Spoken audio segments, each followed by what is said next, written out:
बिस्मिल्लाहिर्रहमानिर्रहीम। अस्सलाम वालेकुम। कैसे हैं आप सब? उम्मीद करती हूँ आप सब खैरियत से होंगे। तो जी, बरसात हो, मानसून या सर्दी या गर्मी का मौसम, घरों में छिपकलियाँ, चूंटे, कीड़े मकोड़े आ ही जाते हैं। तो इन सब से बचने के लिए आज मैं बहुत ज़बरदस्त रेमेडीज़ आपके साथ शेयर करने लगी हूँ। वीडियो को एंड तक देखिएगा और अगर आपने चैनल को अभी तक सब्सक्राइब नहीं किया तो चैनल को सब्सक्राइब करना बिल्कुल ना भूलिएगा। तो चलिए पहली अपनी रेमेडी को स्टार्ट करते हैं। तो यहाँ मेरे पास लहसुन है, 4 से 5 आप लहसुन के जवे ले लीजिए और अदरक है, बिल्कुल 1 इंच टुकड़ा अदरक है। अगर अदरक आपके पास छिलकों में हो तो आप अदरक के छिलके भी ले सकते हैं। 7 से 8 दाने लौंग है, लौंग ले लीजिए और एक बड़ा जो है टुकड़ा ये बादियान का फूल जिसे हम कहते हैं, बादियान का फूल है। और इसके अलावा काफ़ूर की जो गोलियाँ होती हैं अमूमन जो सफ़ेद रंग की जो हम अलमारियों में या कपड़ों में इस तरह रखते हैं कीड़े-मकोड़ों को भगाने के लिए, तो ये एक काफ़ूर की मैंने ये गोली ली है और इसको बारीक पीस लिया है।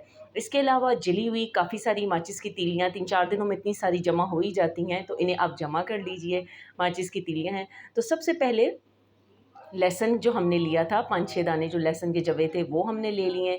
इसके साथ ही ये अदरक है, अगर लहसुन ना हो तो लहसुन के छिलके भी इसमें फ़ायदेमंद देंगे। लहसुन, अदरक हो गया, साथ ही जो लौंग थी, लौंग आप रख लीजिए, बादियान का फूल आप ले लीजिए क्योंकि लौंग, बादियान का जो फूल होता है, इसकी खुशबू इतनी तेज़ होती है और जितने भी ये छिपकली, कीड़े-मकोड़े होते हैं, इन सब के लिए ये बहुत बुरी होती है, इनको ये बहुत बुरी लगती है और इससे ये बहुत दूर भागते हैं। काफ़ूर का पाउडर भी जो हमने तोड़ा था, इसको मैश कर लिया था, वो डाल दिया, साथ ही 1 टेबलस्पून भर के सिरका डाल दिया है। इन सारी चीज़ों को आपस में अच्छे तरीके के साथ मिक्स कर लीजिए। तो ये हम बना रहे हैं पहली रेमेडी। कोशिश कीजिए कि हाथों में ग्लव्स पहन लीजिए और इसके बाद अब कोई भी घर में जो है पुराने कप्स आपको पता है मौजूद होते हैं, जिनकी कोई एजेस टूट जाती हैं, जिनको हम यूज़ नहीं कर रहे होते, रफ़ पड़े हुए होते हैं, तो उनको इस तरीके से आप इस्तेमाल कीजिए। तो सबसे पहले हम क्या करेंगे कि कप के अंदर जो जली हुई माचिस की तीलियाँ हैं वो डाल देंगे क्योंकि ये माचिस की तीलियों के ऊपर जो ये ब्लैक हिस्सा जिसका होता है, इसकी जो स्मेल होती है ये छिपकलियों, कीड़े-मकोड़ों को बहुत बुरी लगती है। उसके बाद अंडे तो घर में पकते ही हैं, इस तरीके से अंडे का कोई भी छिलका ले लीजिए और अंडे के छिलके के अंदर ये जो हमने लहसुन, अदरक, बादियान का फूल, लौंग का जो मिक्सचर एक बनाया है, इसको जो है आप इसके अंदर डाल लेंगे। इससे ये क्या होगा कि जब हम इसके अंदर डालेंगे तो इसकी जो खुशबू और महक होती है, आप जहाँ भी रखें, कोई घर की एंट्रेंस हो जहाँ से छिपकलियों का आने का ज़्यादा आपको खदशा होता है, आप वहाँ ये रख सकते हैं।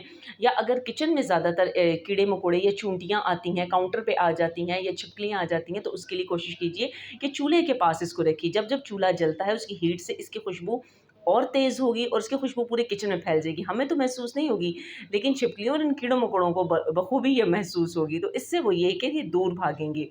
अब हम बनाते हैं अपनी दूसरी रेमेडी। तो दूसरी रेमेडी के लिए हम क्या करेंगे, वही जो हमने सारी चीज़ें बनाई थी, उसे हम इसी तरीके से ही कोई भी कटोरी ले लीजिए, कोई भी टूटी हुई कोई प्लेट हो या रफ़ सी कोई प्लेट हो वो ले लीजिए। उसके अंदर ये आपका जो छिलका है, अंडे का छिलका, उसके अंदर ये सारी चीज़ें आप डाल के अब हमने इसे क्या करना है, अमूमन जो किचन की खिड़कियाँ होती हैं, खिड़कियों को कभी हम खोल देते हैं या किचन का जो बैक साइड पे लॉन्ड्री वाला दरवाज़ा होता है, उस साइड पे काफ़ी जो है ये छिपकलियाँ आ जाती हैं, चूंटियाँ वग़ैरह, कीड़े-मकोड़े आ जाते हैं। तो हम इसको कोशिश करेंगे कि उस जगह पर रखें जहाँ से इनकी आमद हो। तो ये मैं क्या कर रही हूँ, जो दूसरी मैंने रेमेडी बनाई है, इसे मैं किचन की खिड़की में रख रही हूँ क्योंकि जब-जब ये हवा चलेगी, हवा से जो खुशबू है, वो किचन के अंदर भी आएगी और ये बाहर की तरफ भी जाएगी और इससे ये होगा कि जो बाहर की साइड में भी छिपकली वगैरह होती हैं, वो नहीं आएँगी। अमूमन किचन के अंदर जो हमारे शेल्फ्स होते हैं, उसके अंदर मसाले रखने, कभी-कभी थोड़ा बहुत मसाला गिर भी जाए, तो चूंटे वगैरह बहुत आ जाते हैं। तो इस तरीके से आप अंडे का सिंपल छिलका रख दीजिए, तो यहाँ पर कोई कीड़ा-मकोड़ा नहीं आएगा। अब ये काफ़ूर की गोलियाँ मैं आपको इस्तेमाल करने का तरीका बता रही हूँ। अमूमन क्या करते हैं ये कि गोलियाँ लाते हैं और इसी तरह ओपन करके रख देते हैं। इससे ये डर होता है घर में अगर कोई छोटे बच्चे हों जिनको इतनी समझ नहीं होती, वो इसे टॉफ़ी समझ के या मीठी कोई चीज़ समझ के उठा के मुँह में डालने की कोशिश भी करते हैं। इसलिए कोशिश करें कि जब भी आप इन्हें किचन में, अलमारियों में या कहीं भी अगर रखें तो इस तरीके से कोई भी पुराना कपड़ा ले लीजिए या इस तरह का कोई टिश्यू पेपर ले लीजिए, उसमें इसको रैप करके एक ऊपर रबर बैंड लगा लें ताकि इसके अंदर फ़िक्स हो जाए और इस तरीके से आप इसे यूज़ करें। तो किचन के ऊपर जो शेल्फ़ बने हुए होते हैं, उमूमन दीवारों के ऊपर जो है छिपकलियाँ चल रही होती हैं, इसे जो है आप ऊपर रख दीजिए। इसकी महक इतनी तेज़ होती है और अमूमन ये जॉर्जेट के दुपट्टे जो अलमारियों में होते हैं, ये जो छोटी-छोटी टिड्डियाँ टाइप कीड़े होते हैं, वो अलमारियों में इन दुपट्टों को काट लेती हैं। तो इस तरीके से अगर आप अलमारी में रखेंगे, तो इससे ये होगा कि वो कीड़े-मकोड़े अलमारी में बिल्कुल भी नहीं आएँगे और ना ही कफ़ूर की गोलियाँ मेल्ट होकर दुपट्टों के साथ चिपकेंगी।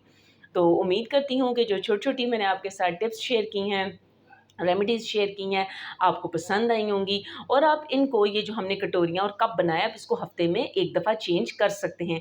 हफ़्ते में 1 दफ़ा इसे ज़रूर चेंज कीजिएगा और मुझे फ़ीडबैक इसका ज़रूर दीजिएगा।